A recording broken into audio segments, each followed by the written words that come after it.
오늘 우리에게 주시는 하나님의 말씀 마태복음 26장 26절에서 30절 말씀입니다. 오랜만에 다시 마태복음으로 돌아왔죠. 오늘은 고난주간이고 다음 주는 부활절이기 때문에 오늘은 고난주일 설교를 진행합니다. 마태복음 26장 26절에서 30절 말씀.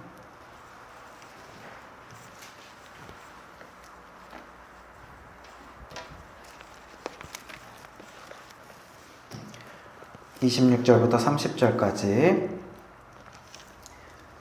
같이 한 목소리로 읽도록 하겠습니다. 시작.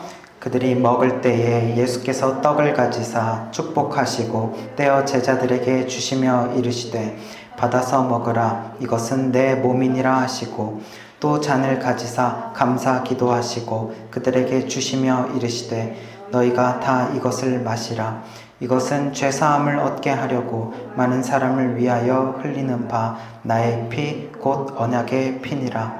그러나 너희에게 이르노니 내가 포도나무에서 난 것을 이제부터 내 아버지의 나라에서 새 것으로 너희와 함께 마시는 날까지 마시지 아니하리라 하시니라.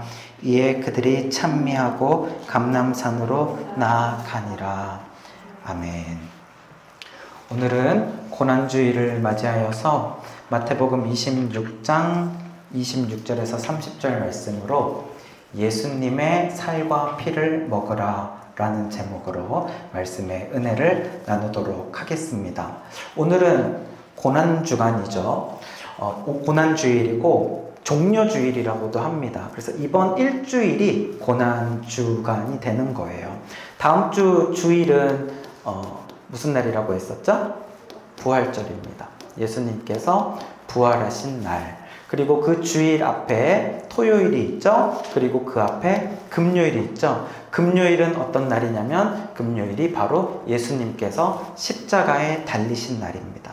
그래서 십자가에 달리신 그 날로부터 해서 하루, 이틀, 3일, 3일 후에 3일간 무덤에 계셨고 3일 뒤에 예수님께서 부활하셨다. 이렇게 우리가 믿는 것이죠. 그리고 그 금요일 바로 전날 무슨 요일? 목요일이 되죠. 이 목요일 날 바로 잡히시던 날에 무슨 일이 있었냐면 예수님과 제자들의 최후의 만찬이 있어요. 오늘은 그 최후의 만찬, 예수님께서 하셨던 그 성만찬식에 대해서 배우도록 할 거예요. 성만찬의 의미를 모르고 성찬을 하게 되면은요, 그거는 그냥 거칠해, 형식에 불과하게 됩니다. 의미가 없어요. 그러나 성만찬의 의미를 알고 성찬을 대하게 되면 그 예수 그리스도의 살과 피는 나에게 능력이 될 것입니다. 그 복음의 능력, 복음의 힘이 돼요. 그러니까 그것은 단지 상징하는 수준, 단지 기억하는 수준을 넘어서서 우리에게 생명을 주고 능력을 주는 놀라운 시간이 된다라는 것이죠. 자, 여러분들 이 그림 보신 적 있으세요? 레오나르도 다빈치라는 화가가 그린 최후의 만찬이라는 유명한 그림이에요. 예전에는 교회 다니시는 분들 집에 식탁, 앉아서 먹는 식탁에 이 그림이 있는 경우가 유행이었어요. 그래서 이 식탁이 집집마다 하나씩 있었었는데, 자, 예수님의 최후의 만찬 그림입니다. 여러분들은 이 제목이 왜 최후의 만찬이라고 생각을 하세요? 예수님께서 돌아가시기 전에 제자들과 마지막으로 드셨던 식사니까 라고 생각을 하시는 분들 계십니까? 그 말도 완전 틀린 것은 아닌데 사실은 정확하지 않아요. 이거는 사실은 무엇을 이야기를 하냐면 이 만찬은요, 사실 유월절 만찬입니다. 조금 이따가 더 자세히 다루겠지만 유월절 명절에 하는 잔치 식사였어요. 잔치 식사. 그렇기 때문에 음식이 많죠. 만찬을 하는 겁니다. 근데 최후라는 것은 이제는 더 이상 유월절 만찬을 하지 않고 마지막으로 행해졌던 유월절 만찬이라는 거예요. 그냥 단지 제자들과 마지막 식사라고 한다면 아니죠. 예수님은 부활하신 다음에도 제자들과 함께 식사를 하셨단 말이에요. 그냥 마지막 식사가 아니라 마지막으로 행해졌던 유월절 만찬이다라는 겁니다. 자, 그런데 지금 제자들과 예수님이요, 의자에 앉아서 이렇게 높은 식탁에 앉아서 오늘날의 우리들처럼 식사를 하고 있는데 이 그림은 사실은 조금 맞지 않아요. 당시에 이제 중세시대 유럽에서 사람들이 자신들이 먹는 방식으로 이렇게 그린 거고요. 실제로 예수님은 바닥에 앉아서 식사를 하셨을 겁니다. 유럽과는 다르게, 서구권과는 다르게 아시아 중동 지역은 입식 문화가 아니라 바닥에 앉는 좌식 문화죠. 그거는 뭐 높고 낮음에 상관없이 예전에 사극 보시면 임금님이 의자에 앉아서 식사하시던가요? 아니에요. 방석인데 엄청 화려한 방석이긴 하지만 바닥에 앉아서 식사를 하신단 말이에요. 중동도 마찬가지로 이 아시아권에서는요, 바닥에 앉아서 식사를 하고 낮은 식탁입니다. 보통 이렇게 만찬을 즐길 때는요, 디귿자 형태로 되어 있는 낮은 식탁에 앉게 되고요. 여기로 이제 식사를 차리는 사람들이 들어왔다 나왔다 하면서 음식을 깔고 또 치우고 해야 되기 때문에 이렇게 디귿자 형태로 되어 있고, 사람들이 앉아있지가 않고 누워있지도 않고 좀 애매하게 앉아있죠. 이게 중동 사람들은 오늘날에도 이렇게 앉아서 식사를 합니다. 반쯤 누운 자세로요. 여러분들 사극 보면 임금님 옆에 팔 올리는 엄청 큰 쿠션 뭔지 알아요? 딱딱하고 네모난 쿠션, 팔 딱 올리는 거, 그런 쿠션을 한 사람당 하나씩 끼고 있어요.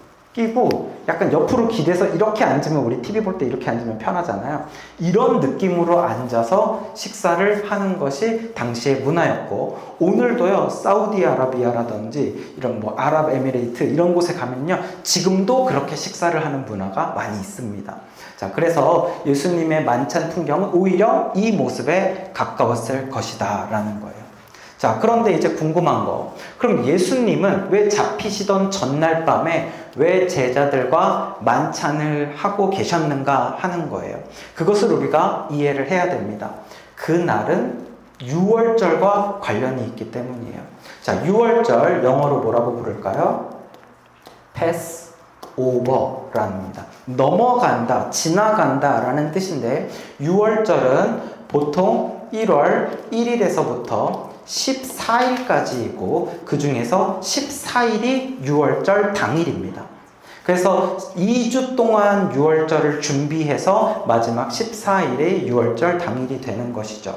자, 유월절은요, 우리가 기억을 해야 되는 것이 있습니다. 뭐냐면 예수님이 십자가에 달리신 날이 바로 유대인의 명절 날짜로 계산했을 때 6월절이었습니다. 6월절에 십자가에 달리시게 되고, 그러면 이 만찬은, 이 최후의 만찬은 바로 하루 전날이 되겠죠. 하루 전날에 6월절 그 명절 잔치 식사를 진행을 하고 있었던 거예요. 6월절은요, 이스라엘 백성들, 유대인들에게 있어서 가장 중요한 절기예요. 가장 중요한 절기. 왜냐면은 이 6월절은 어떤 날을 기념하는 거죠? 출애굽. 이스라엘 백성들이 애굽의 노예로 있다가, 우리가 지금 출애굽기를 하고 있지만 아직 여기까지 가지는 않았죠.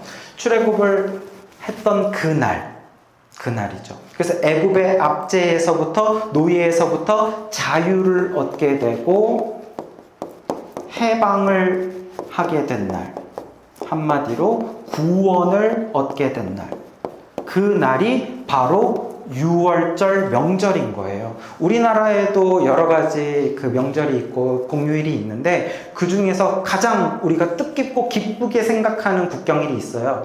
뭐죠? 광복절. 그날은 우리도 자유를 되찾은 날이죠. 나라를 되찾은 날이죠. 가장 기쁜 날로 우리가 기념하잖아요. 그래서 이 6월절도 마찬가지입니다. 이스라엘 백성들이 나라를 되찾았어요. 자유를 되찾았어요. 해방되었고 구원된 날입니다. 그래서 이 날은 매년 1월 1일부터 2주 동안 이 날을 지키고 잔치를 하는 거예요. 즐겁게 하는 거죠. 자, 그런데 이 6월절 명절을 어떤 식으로 지키는가, 어떻게 하는지를 이제 하기에 앞서서 그 6월절 명절이 어떤 의미를 가지는지 조금 더 설명을 해볼게요. 출애굽을 할 때 어떤 순간에 출애굽을 했죠? 애굽에 10가지 재앙이 내렸었는데 그 중에서 마지막 재앙, 10번째 재앙이죠. 장자의 죽음. 모든 첫째 아들, 사람이나 동물이나 장자가 다 죽는 이 장자의 죽음에 대하여서 이제 피하기 위해서는 이스라엘 백성들은 어떻게 해야 했었습니까? 이 문에 문설주와 인방이라고 합니다. 가로로 되어 있는 것은 문설주와 인방에 양을 잠바서 그 양의 피를 이렇게 바르는 거예요. 그래서 이 14일의 기간은요, 사실은 유월절을 준비합니다. 미리 양을 구하고, 그 다음에 그 양을 잡고 죽이고, 이렇게 먹는 것을 다 이렇게 준비를 하는 기간이고, 마지막 유월절에 이제 양의 피를 여기 문설주에다가 바르고, 이제 집 안에 들어가 있습니다. 그랬을 때 애굽 사람들은 다 죽었지만 이스라엘 백성들은 죽음이 지나갔죠. 패스오버 했다는 거예요. 그래서 넘어갔다, 죽음이 넘어갔다라는 의미로 유월절이라고 그 명절을 지키는 거예요. 한편 그 집 안에서는 어떻게 하고 있었냐면, 당시에 출애굽을 준비하던 이스라엘 백성들은요, 하나님이 말씀을 하셔서 이미 알고 있었습니다. 뭐를? 10번째 재앙이 마지막 재앙인 거예요. 11번째 재앙은 있어요, 없어요? 없다는 거예요. 하나님, 우리 언제 출애굽해요? 재앙은 계속 내리는데 언제 떠나요? 이게 마지막이라는 거예요. 그렇기 때문에 너희는 이제 급하게 떠날 준비를 하라는 거예요. 그래서 그냥 양을 먹는 게 아니라 어떻게 먹냐면, 띠를 메고, 허리띠를 메고, 그 다음에 신을 신고, 지팡이를 들고 급히 먹으라. 하나님께서 그렇게 말씀을 하셨습니다. 자, 지금처럼 사람들이 다 나갈 준비를 하는 거예요. 이제 나그네 여행자로서의 채비를 다 하는 겁니다.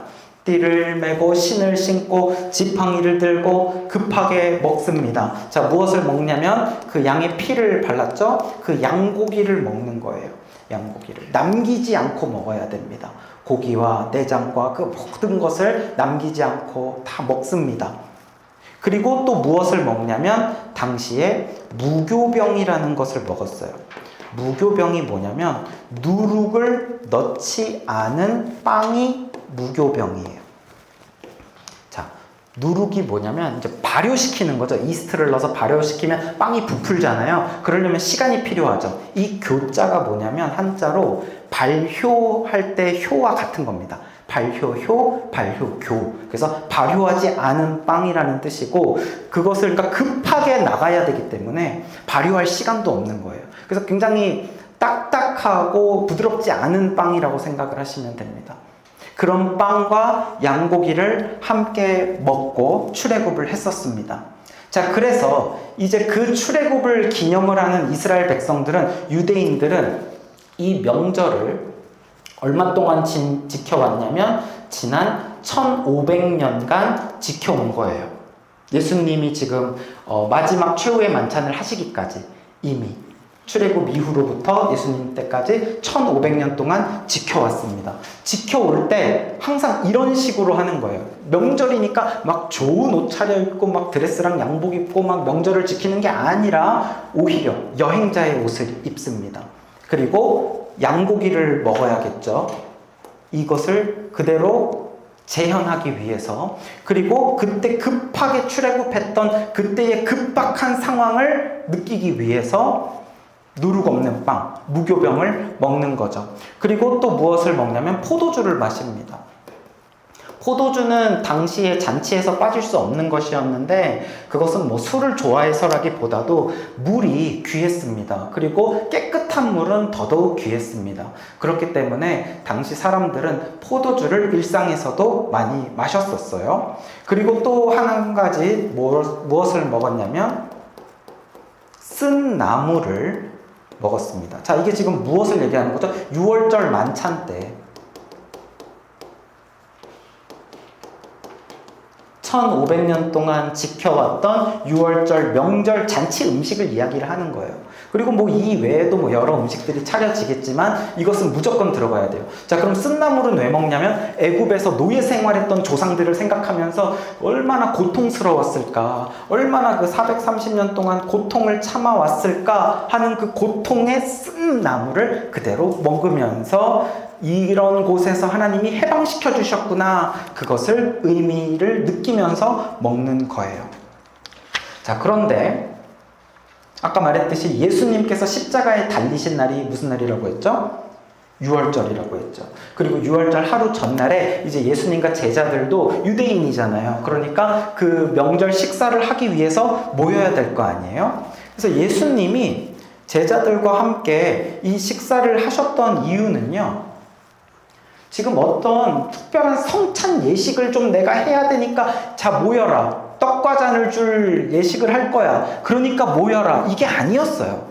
그거는 중간에 일어난 일이었고, 사실은 십자가에 달리시기 전 의식이 아니라 원래는 그냥 유월절 명절 만찬 식사를 하기 위해서 제자들과 함께 모였던 거죠. 그리고 그러다 보니까 그 자리에 떡도 있고 포도주도 있었던 겁니다. 무교병도 있고 포도주도 있고. 그런데 여기에서 이제 예수님께서 돌발 행동을 하시는 거예요, 갑자기. 자, 어떤 돌발 행동을 예수님이 하셨는지, 자, 26절 말씀 우리 함께 보도록 하죠. 26절 시작. 그들이 먹을 때에 떡을 가지사 축복하시고 떼어 제자들에게 주시며 이르시되 받아서 먹으라, 이것은 내 몸이니라 하시고. 유월절 잔치 식사를 막 제자들과 예수님이 즐겁게 하고 있습니다. 근데 예수님이 갑자기 이 빵을 딱 떼시더니 축복 기도를 하세요. 이 빵에 기도를 하시는 겁니다. 그리고 제자들에게 떼어서 주시면서 받아서 먹어라, 이것은 내 몸이다 라고 말씀을 하셨던 거죠. 빵을 딱 떼어서 제자들한테 무엇을 먹으라고 이야기했다고요?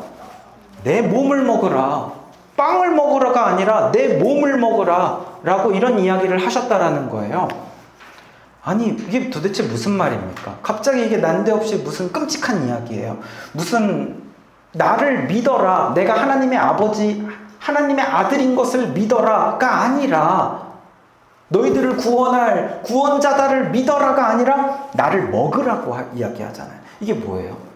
무슨 식인종들입니까? 왜 사람을 먹으라고 이야기를 하는 거죠? 그래서 초대교회 때는요, 교회들이 많이 핍박받을 때 당시에 교회를 핍박하던 세력들이 기독교를, 그들은 무슨 살을 먹는다고 그러고 피를 먹는다고 그러고 하는 굉장히 끔찍한 사람들이다, 끔찍한 집단이다 이러면서 기독교를 모함하기도 했었습니다. 그러나 이것은 굉장히 이 내용에 대해서 잘 모르고 있기 때문이에요. 예수님이 내 몸을 먹으라 라고 말씀하신 이유는 뭐냐면, 예수님을 먹음으로써 이 안에 무엇이 거한다? 예수님이 내 안에 거한다라는 의미인 거예요.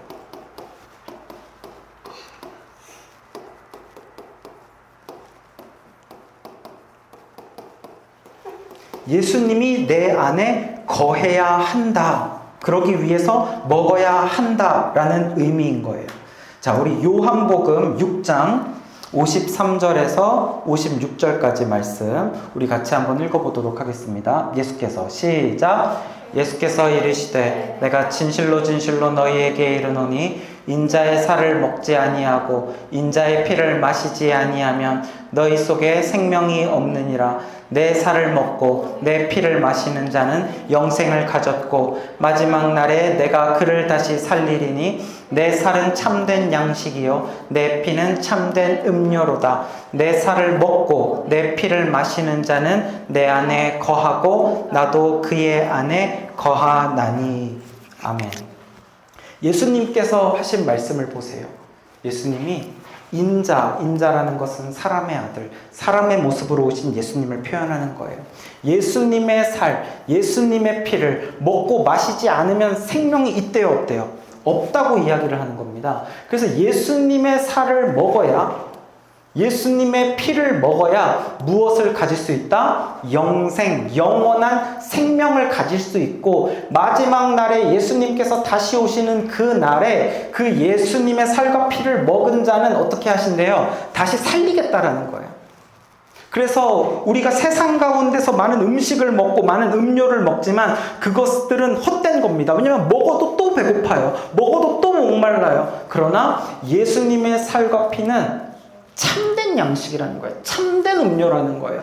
영원히 목마르지 아니하고 영원히 줄이지 아니하는 영원한 생명을 주는 참된 음식이다. 그래서 내 살을 먹고 내 피를 마시는 자는 내 안에 거하고 나도 그의 안에 거한다. 이것은 무슨 말이냐면, 자, 예수님이 있고 내가 있어요. 근데 내가 내 안에 거하고 나도 그의 안에 거하나니, 예수님이 내 안에 거한다는 거예요. 나는 예수님 안에 거한다라는 거예요. 그래서 어떻게 돼요? 하나가 되는 거죠. 예수님과 내가 하나가 됩니다. 예수님과 내가 연합을 하게 됩니다. 한 몸이 됩니다. 무엇을 통하여서? 성찬을 통하여서. 예수님의 살과 피를 먹음으로 인해서 하나가 된다라는 거예요. 이것은 먹었을 때만 가능한 거예요. 여러분들, 우리가 어떤 음식을 먹었어요. 그럼 그 음식을 이제 입으로 씹죠. 이빨로 씹고 꿀꺽꿀꺽 삼켜서 침으로 녹여서 위로 들어갑니다. 자, 어느 순간까지는 음식과 내가 구별될 수 있지만 시간이 지나면서 음식과 내가 구별이 되어집니까? 아니죠. 하나가 되어집니다. 음식은 점점점 소화되어지고 분해되어지면서 그 음식은 이제 피가 되고 살이 됩니다. 피가 되어서 내 혈관을 타게 되고, 음식은 영양소로 다 쪼개지고 분해가 돼서 내 몸의 곳곳으로 보내져서 내 살이 되어지는 거죠. 음식과 나는 하나가 되는 거예요. 어떻게 할 때? 먹었을 때. 그래서 그 음식은요, 이제는 내 몸을, 생명을 유지하는 나의 힘의 근원이 되는 거예요. 음식이. 나의 능력의 근원이 되는 거예요. 음식을 먹음으로 인해서. 어떻게 할 때? 예수님을 이제 먹을 때. 그가 내 안에 거하고 내가 그 안에 거하면서 한 몸, 하나가 되는 그리스도의 연합이 일어난다라는 거죠. 자, 그래서 말씀이 하나 더 있는데, 자, 요한복음 6장 35절 같이 읽겠습니다. 시작. 예수께서 이르시되 나는 생명의 떡이니 내게 오는 자는 결코 줄이지 아니할 터이요 나를 믿는 자는 영원히 목마르지 아니하리라. 아멘. 그래서 예수님은 자신을 떡이라고 이야기를 하셨었고, 그냥 떡이 아니라 생명을 주는 떡, 영원한 생명을 주는 떡이라는 거예요. 참된 생명. 그래서 예수님을 먹는 자는 영원히 줄이지 아니하고 영원히 목마르지 않는다라는 겁니다. 자, 갈라디아서 말씀도 한번 봅시다. 갈라디아서 2장 20절 시작. 이제는 내가 사는 것이 아니요 오직 내 안에 그리스도께서 사시는 것이라. 아멘. 그래서 예수님과 내가 어떻게 된다는 거예요? 연합이 되는 거예요. 그리스도와의 연합. 한 몸. 이제는 내가 사는 것이 아니래요. 오직 내 안에 그리스도께서 사시는 거예요. 왜냐하면 예수님의 피가 이제 나의 피가 됐기 때문이죠. 예수님의 살이 나의 살이 됐고요. 예수님의 생각이 나의 생각이 됩니다. 예수님의 가치관은 나의 가치관이 됩니다. 어떻게 했을 때? 예수님을 먹음으로써 하나가 되고 예수님처럼 생각해요. 예수님처럼 말해요. 예수님처럼 행동하고 예수님처럼 살아가게 된다는 거예요. 이것은 놀라운 영적인 연합입니다. 사랑하는 여러분, 우리가 다 죄인이죠. 우리는 죄인이어서 때로는 작은 일에도 화가 나고, 어떤 일에 불합리한 일에 대하여서 분노하고, 사람들을 미워하기도 하고, 막 불안하기도 하고, 괴로운 일들이 많잖아요. 근데 어떤 사람들은 이렇게 고백을 할 때가 있어요. 제가 원래 그렇게 화가 나던 사람이었는데요, 어느 순간 화가 나지 않는 거예요. 이전 같으면 이런 일에 대하여서 저는 분명히 화를 내던 사람이었어요. 가만히 있지 못했어요. 참지 못했어요. 화를 안 낼 수 없던 존재인데 화가 안 나더라고요. 어떻게 할 때? 예수님이 내 안에 들어와 계실 때. 이제는 그리스도와 하나가 되면서 예수님처럼 생각하게 돼요. 죄인이라서 그럴 수 없는 존재이지만 이제는 예수님이 되어서 사랑하게 되고, 긍휼히 여기게 되고, 베풀게 되는 거예요. 용서하게 되는 거예요. 어떻게 할 때? 그분이 내 안에 계실 때. 그래서 예수님이 나의 주인이 되실 때. 그래서 예수님은 나를 먹으라 말씀하신 거예요. 이제는 내가 사는 것이 아니요 오직 내 안에 누가 살기 때문에? 그리스도가 사는 것이기 때문에. 그래서 예수님은 나를 믿으라가 아니라 먹으라. 먹음으로 인해서 온전한 연합, 주님의 생명, 주님의 능력이 우리 가운데 거하게 되는 거예요. 자, 계속해서 이번에는 예수님이 잔을 또 나눠주십니다. 자, 27절과 28절 말씀 같이 읽도록 하겠습니다. 시작. 또 잔을 가지사 감사기도 하시고 그들에게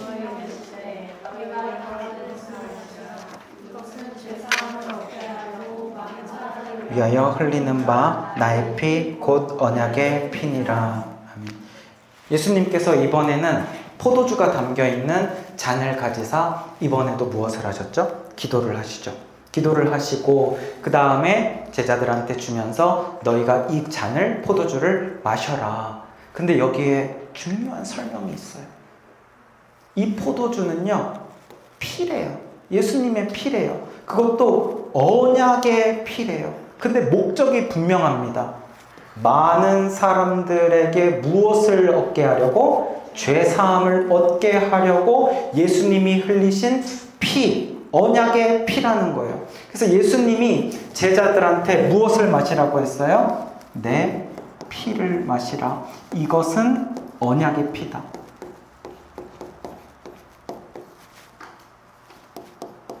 언약의 피인데 목적이 분명했죠. 많은 사람들에게 무엇을 주려고? 죄사함을 주려고 흘리신 예수님의 피라는 거예요. 죄사함을 주려고 하면 왜 피를 흘려야 되죠? 왜 피를 먹어야 되죠? 여기서 왜 갑자기 피 이야기가 나오는 거예요? 이것은 히브리서 9장 22절 말씀에 기초합니다. 같이 읽어봅시다. 시작. 피 흘림이 없은즉 사함이 없느니라. 자, 사함, 죄사함, 죄가 용서받으려면, 죄가 없는 걸로 쳐주려면 반드시 무엇을 흘려야 된다고 돼 있어요? 피를 흘려야 되는 거예요. 피를 흘려야 돼요. 피를 흘려야 그 죄가 사해지고 죄값을 치르게 된다라는 거예요. 그래서 예수님께서는 이 죄사함을 위해서 피를 흘리시는데 그 피를 마시라고 지금 예수님 말씀하고 계시죠. 여기에서 언약의 피라는 건 뭘까요? 이 언약은 구약을 말하는 것이 아니라 옛 언약이 구약이에요. 그리고 새 언약, 신약을 지금 말씀하시는 거예요. 새로운 언약의 피를 먹으라고 이야기를 하시는 거예요. 우리는 이제 예수 그리스도께서 십자가에서 흘리신 피로 하나님과 새 언약을 지금 맺는 거예요. 십자가의 피로 언약을 맺는 중인 거죠. 그래서 하나님의 자녀가 이제는 되는 거예요. 하나님의 백성이 되는 거죠. 옛 언약과 새 언약은 어떻게 다릅니까?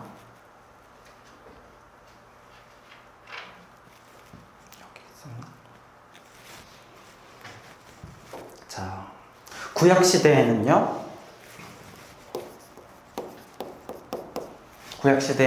사람들이 죄를 짓게 되면 그 죄로 인하여서 그 사람이 죽어야 되는데 그 죄를 누구에게 전가하죠? 양에게 전가를 하는 거죠. 내가 그 죄 때문에 내가 죽지 않으려면 그 죄를 양에게 주어야 돼요. 그리고 양을 죽여서 피를 흘리면 이 죄도 같이 없어지는 원리예요. 이것이 하나님께서 구약의 옛 언약으로 이스라엘 백성들과 맺으신, 알려주신 방법이었단 말이에요. 이것대로 너희가 지키기만 하면 너희는 구원받게 된다. 너희는 나의 백성이다라는 약속, 언약을 하셨죠. 자, 그러면 이거는 어떻게 해야 돼요? 각 사람들이 죄를 지을 때마다 뭐를 잡아야 돼요? 양을 잡아야 되는 거예요. 죄를 지을 때마다 양을 잡아야 되는 거예요. 그래야 죄가 없어지니까. 계속해서 양을 잡아야 됩니다. 그래서 이 어린 양의 피로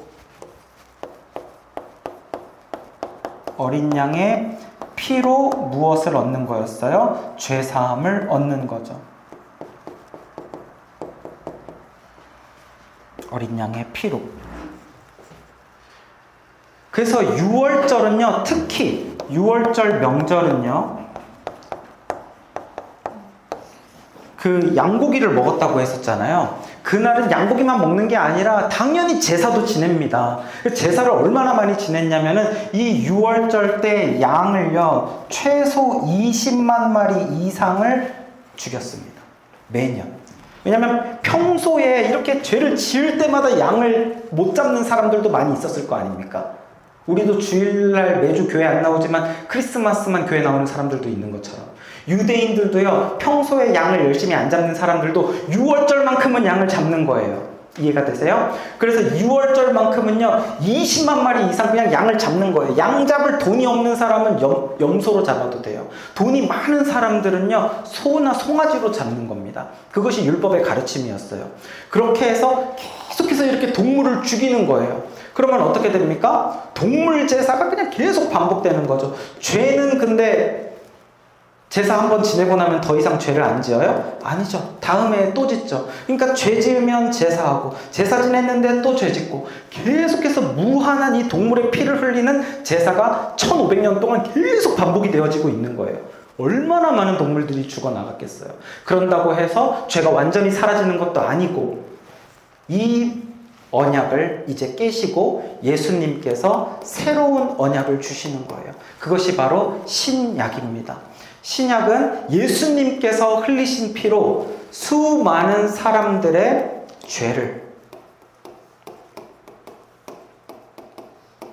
모두 예수님이 지시고 한 번의 죽으심으로 한 번에 이 모든 죄를 사하여 주신 사건인 거예요.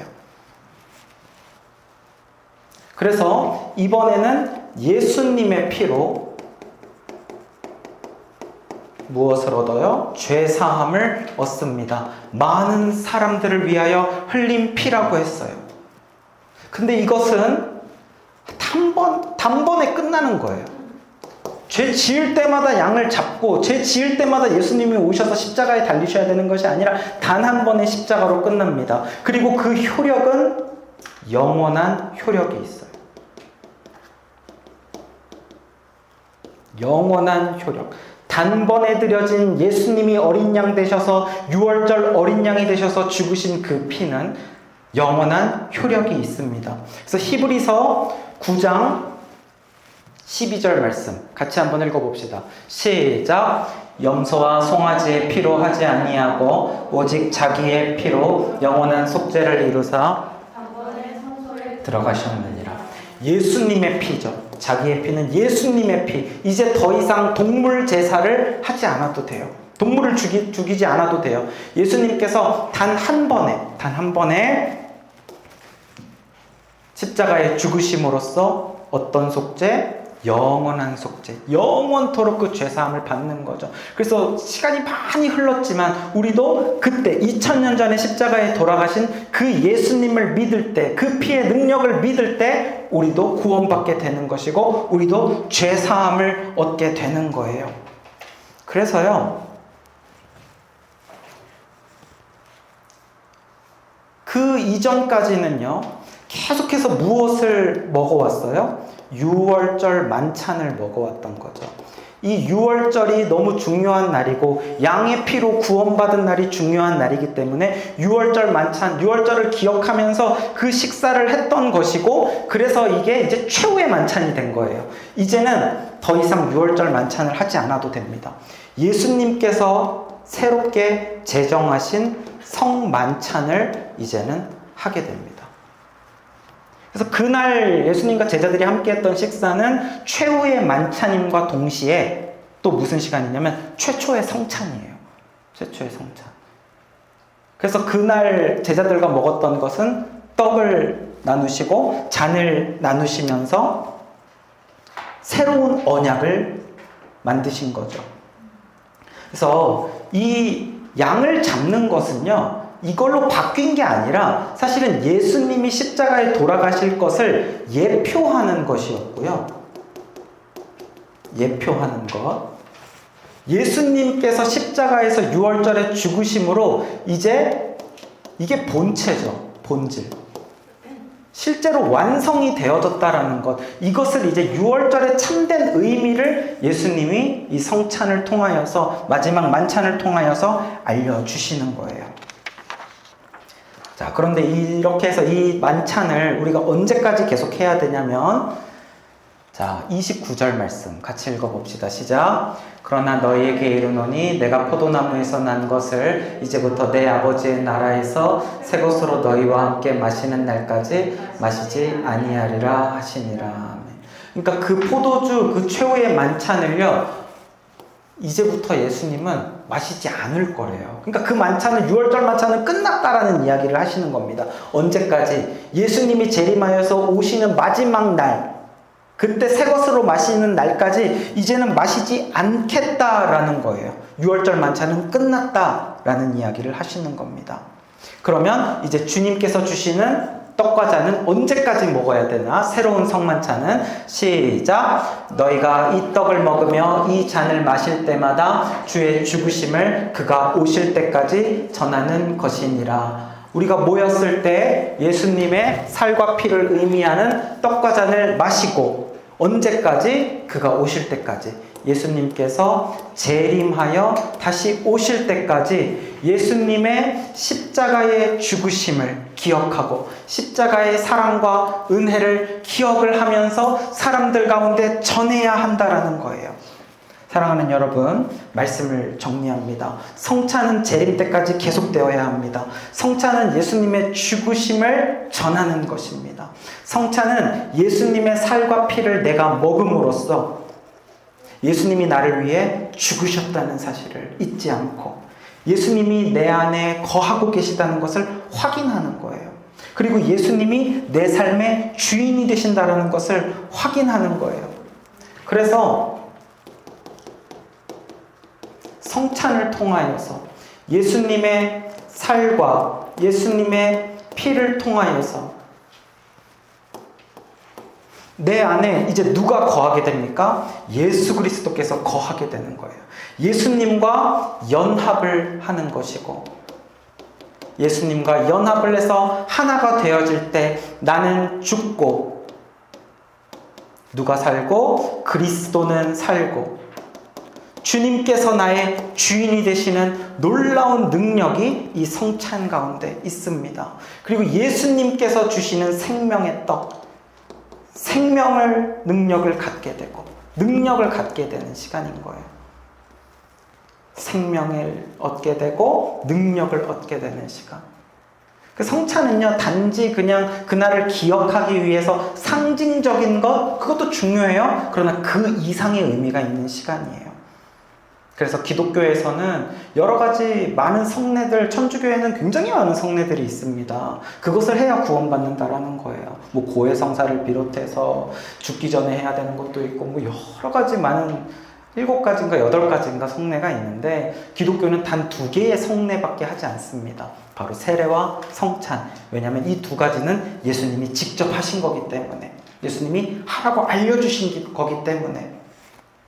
그래서 이 성찬을 통하여서 우리는 예수 그리스도와 하나가 되는 중요한 예식인 거예요. 성찬은 다시금 믿음을 확인합니다. 구원을 확신합니다. 예수님과 사랑과 은혜를 기억합니다. 그리고 예수님의 생명과 능력이 나의 것이 되는 시간이에요. 믿음으로 받아들이고 믿음으로 성찬을 대한다면 그것은 형식이 아닌 능력이 될 줄 믿습니다. 그래서 특별히 오늘 이제 말씀을 마치고 나서 우리가 세례식과 성찬식을 하게 될 텐데, 그 시간을 통하여서 하나님과 예수 그리스도와 하나됨을 경험하시고 예수님의 생명과 능력이 여러분 가운데 나타나는 복된 시간 되시기를 주님의 이름으로 축복합니다. 이 시간에 우리 함께 찬양하시겠습니다. 우리 죄위에 죽으신 주.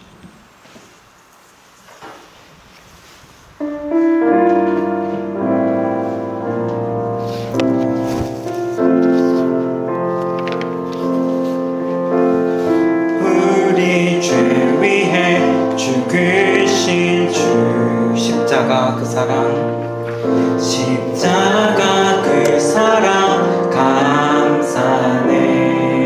날마다 주의 형상대로 변화되리라. 십자가 우리 새롭게 하리. 놀라운 사랑, 놀라운 사랑 찬양하리라.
주님, 예수님의 살과 피를 내가 먹고 마심으로 주께서 나에게 생명 주셨고, 그래서 주님이 내 안에 거하고 계시다는 것을 우리가 이 성찬의 시간을 통하여 확인하였습니다.